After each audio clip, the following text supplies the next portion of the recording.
My name is Ralf. The name of my gelato shop is Gimme Gelato, and it's based in the heart of Berlin in Charlottenburg. I started my career more than 30 years ago as a brewer and maltster, and then as a diploma brewmaster, so I'm really into this food industry, and gelato is one of my favorite foods. And so I want to dive a little bit deeper into this field, and that was a great opportunity to start with Gelato University. It's a little bit hard to say, depending pretty much on the season.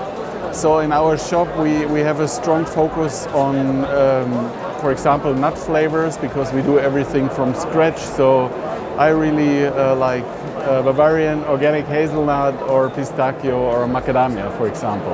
I got a lot of inspiration from Gelato University, and especially I appreciated all the international contacts. Future projects is to scale up our business. At the moment we run a little gelato shop and a production in Charlottenburg, and roughly 20 locations with mobile solutions, and we really want to scale it up all over Germany, and maybe in the next couple of years also in Europe.